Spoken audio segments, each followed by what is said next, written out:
In this section, you will hear two overseas students, Kate and Lukey, being interviewed by a university counsellor.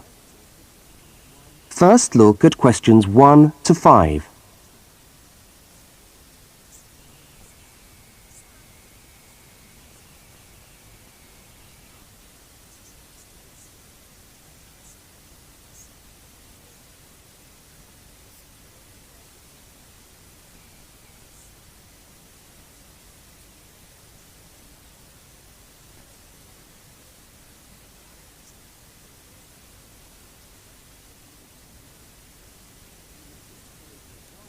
You will see that there is an example which has been done for you. On this occasion only, the conversation relating to the example will be played first.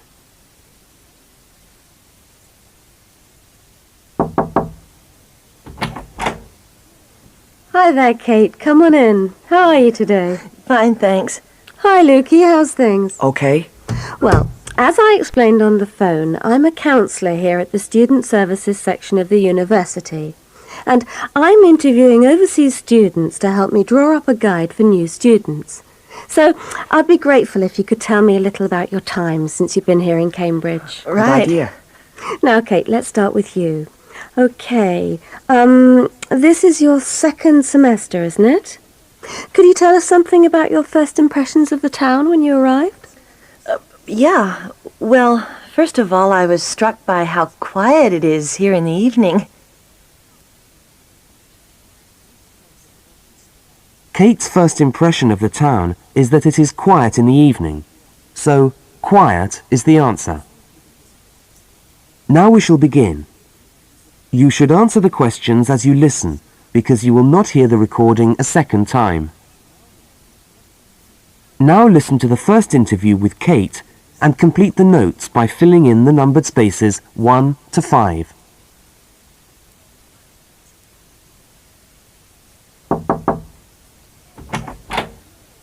Hi there, Kate. Come on in. How are you today? Fine, thanks. Hi, Lukey. How's things? Okay. Well, as I explained on the phone, I'm a counsellor here at the Student Services section of the university. And I'm interviewing overseas students to help me draw up a guide for new students. So I'd be grateful if you could tell me a little about your time since you've been here in Cambridge. Right. Good idea. Now, Kate, let's start with you. Okay, this is your second semester, isn't it? Could you tell us something about your first impressions of the town when you arrived? Yeah. Well, first of all, I was struck by how quiet it is here in the evening. Yeah, I suppose Cambridge is a quiet place. Where did you live when you first arrived? Well, I went straight into student accommodation. It was a kind of student hostel. Ah, right. So you didn't have to worry about doing your own cooking or anything like that? No, but sometimes I wished I had. The food at the hostel was awful. Oh, dear. But how were the other students? To be honest, I haven't managed to make many friends, even though the place is full. People seem to keep to themselves. They're not really very friendly. Oh, I'm sorry to hear that. Well, what about the actual course? You're studying, I'm doing a master's by coursework in environmental studies. Oh, right. And how are you finding that? Yeah, well, it's been pretty good, really. I've enjoyed the course, but I feel there hasn't been enough contact with the lecturers. Oh. They all seem to be incredibly busy. The only chance I've really had to talk to them was on the field trip. Well, that's no good. Could anything be done to improve the course, in your opinion? Well, I think it would be helpful to have meetings with lecturers on the course. Say, once a fortnight, something like that. Regular meetings? Yes, that could certainly help. Now, Kate, we'll come back to you in a minute, but I'd just like to ask Lukey some questions. Before they continue the interview, look at questions 6 to 10.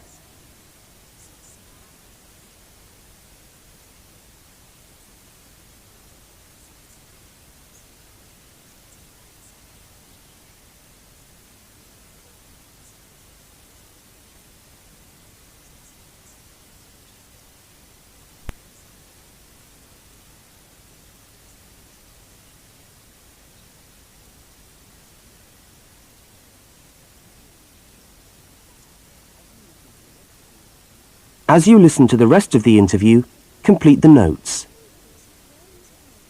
Lukey, where are you from? I am from Indonesia. And how did you find Cambridge when you first arrived? Well, I like it here. I think the city is very beautiful. What about your accommodation? Was that okay? Yes, okay. At first, I stayed with a family for 3 months. They were very kind to me, but they had 3 young children and I found it difficult to study. Right, I see. So after 3 months, I moved out, and now I live with 2 other students in a student house. It's much cheaper and we like it there. Good. And what about your studies? What are you studying? I'm doing a Bachelor of Computing. Computing, I see. Apart from the language difficulties, if you can separate them, how have you found the course? Okay, but... Yes, go on. Well, the main difficulty for me is getting time on the computers in the computer room. It's always busy and this makes it very hard to do my practical work. Yes, I'm sure it would. Can you reserve time in the computer room? No, you can't. But it would certainly help if we could reserve computer time. Yes, I'll look into that and see if something can't be done to improve things over there. Now, let's go back to Kate. That is the end of section 1. You now have half a minute to check your answers.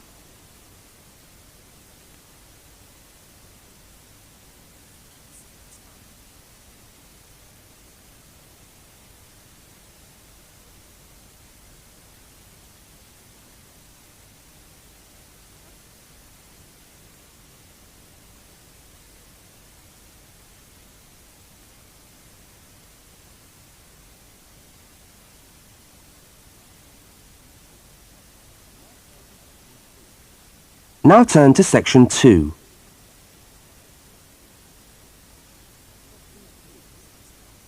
Section 2. You are going to hear a radio talk about buying a bicycle. First, you have some time to look at questions 11 to 20.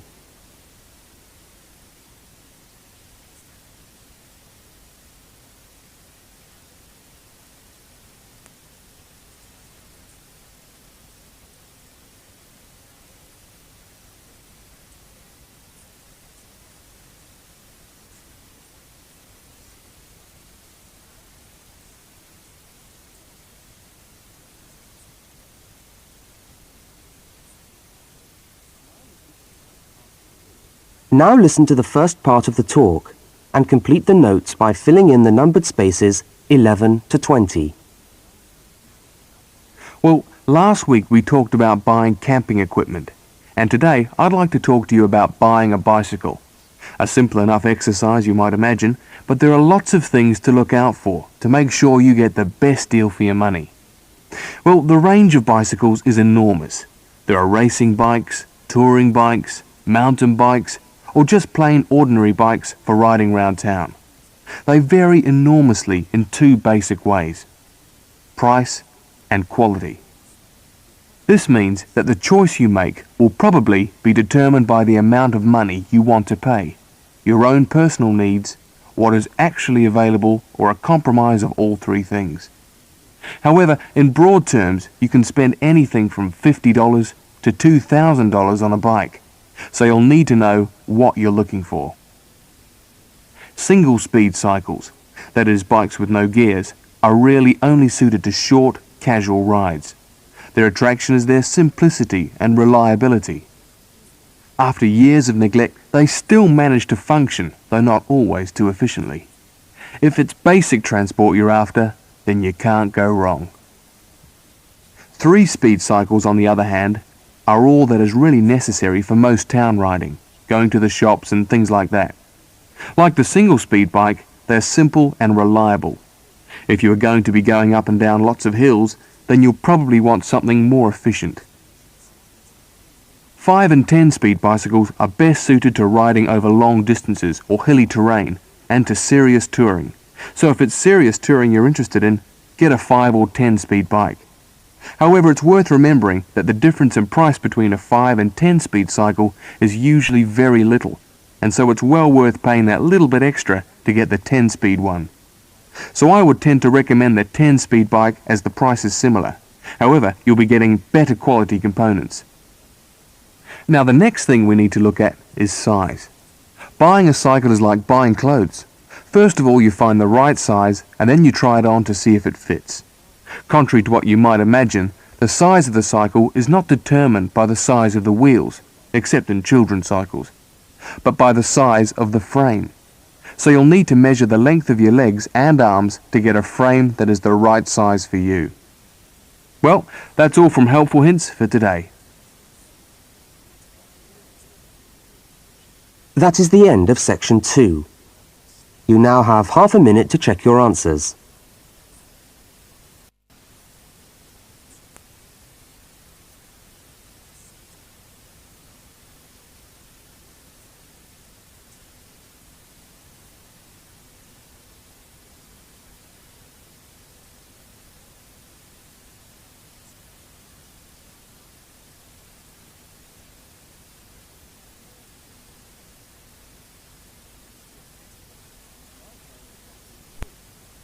Now turn to section 3.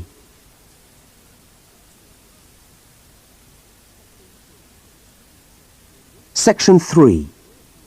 In this section, you will hear a conversation between two students, Fiona and Martin, talking about a tutorial topic. First, look at questions 21 to 24.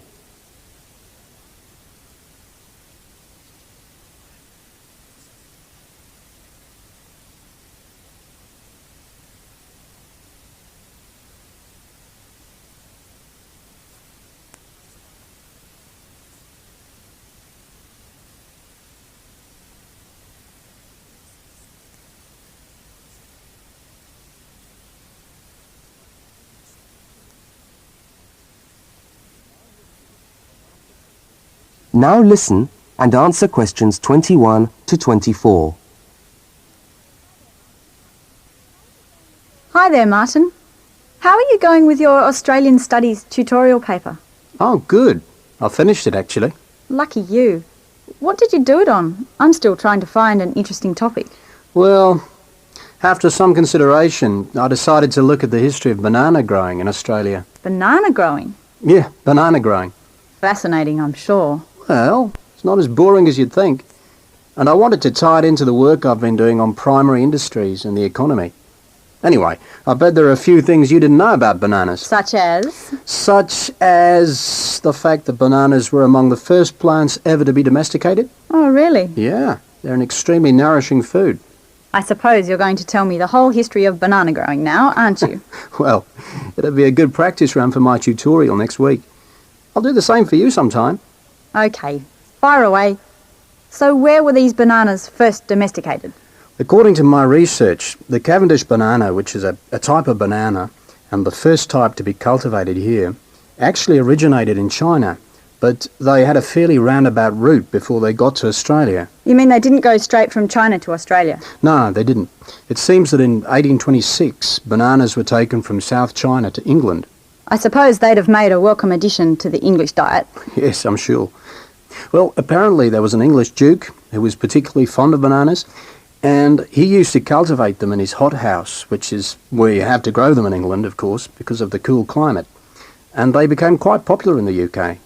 So he was the one responsible for cultivating the Cavendish banana, which was then introduced into Australia. I see, and we've been growing them ever since. Yeah. Now look at questions 25 to 32.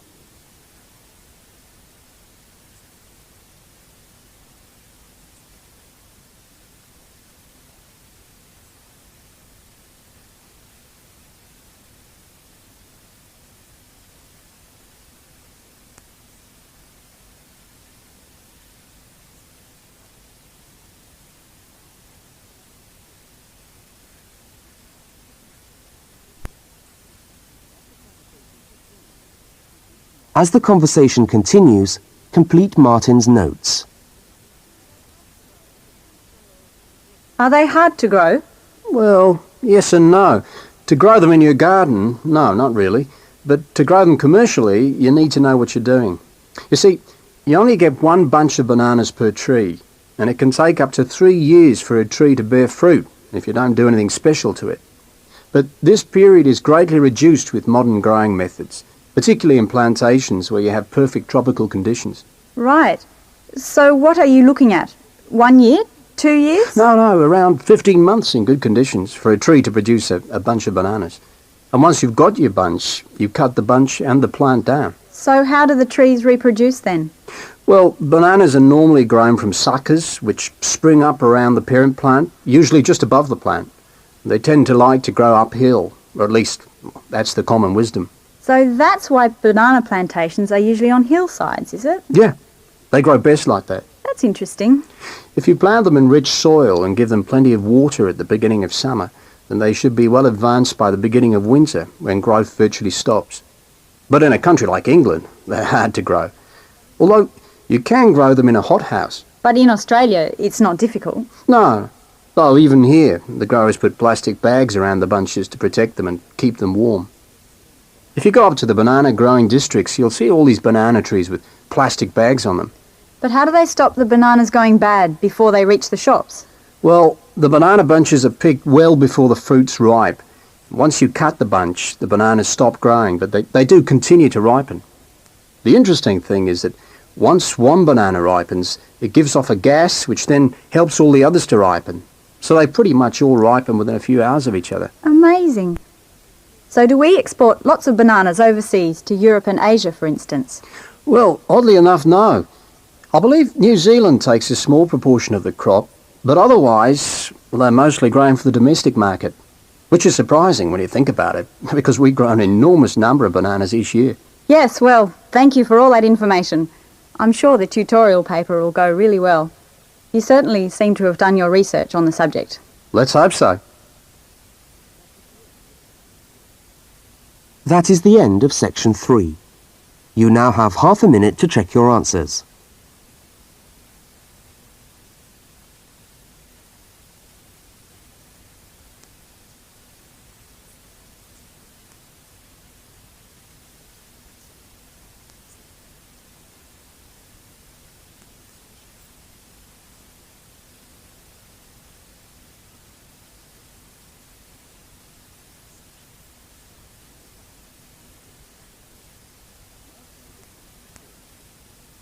Now turn to section 4.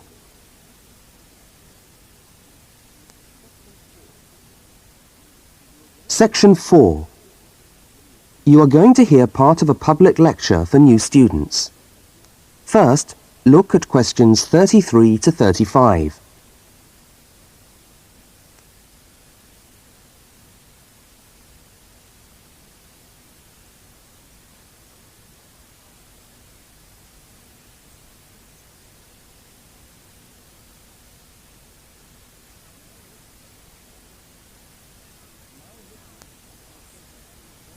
Now listen and answer questions 33 to 35.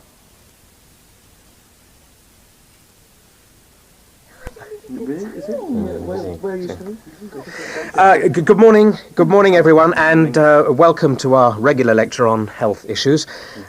This series of lectures is organised by the Students' Union and is part of the Union's attempt to help you, the students of this university, to stay healthy while coping with study and social life at the same time. So, it's a great pleasure for me to welcome back Ms. Diane Greenbaum, who is a professional dietitian and who has been kind enough to give up her time in what I know is a very hectic schedule to come along and talk to us today. Thank you. Thank you very much, John. May I say it's a pleasure to be back. Now, stresses at university, being away from home and having to look after yourselves, learning your way around the campus, all contribute to making it quite hard sometimes to ensure that your diet is adequate. So, today, I'm going to talk about ways of making sure that you eat well, while at the same time staying within your budget.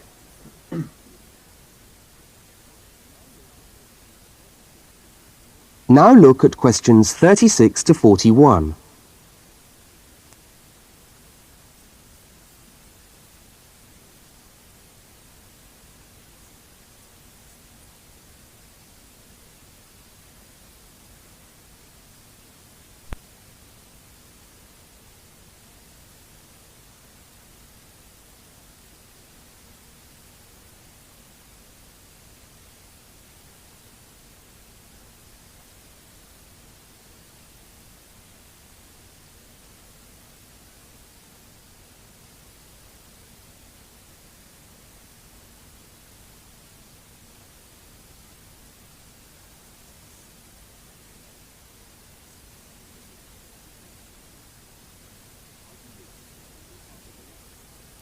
As you listen to the second part of the lecture, complete the notes and diagram in the spaces provided.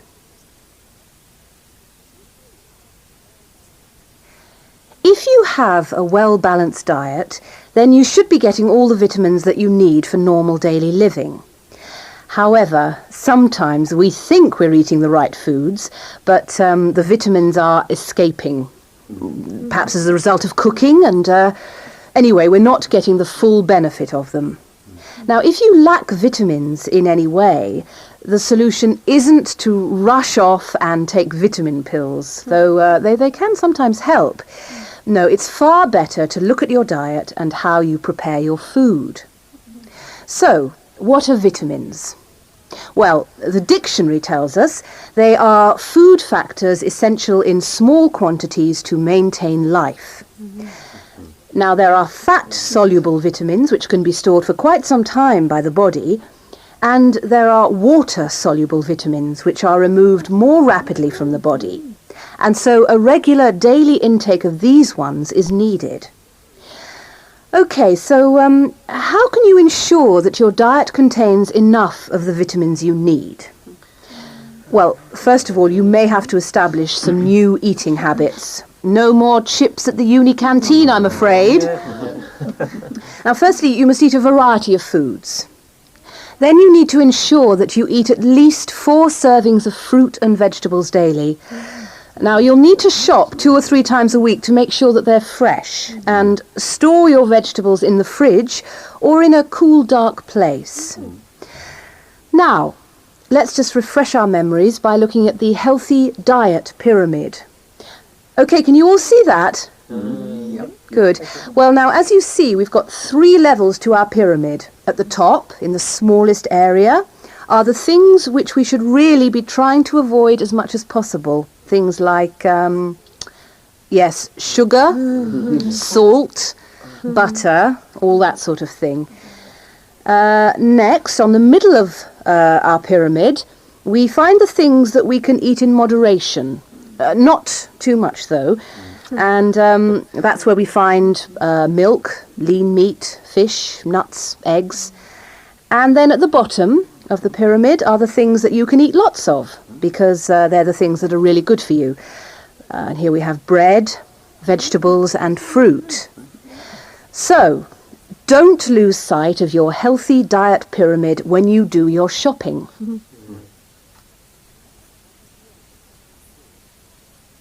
That is the end of section 4. You now have half a minute to check your answers.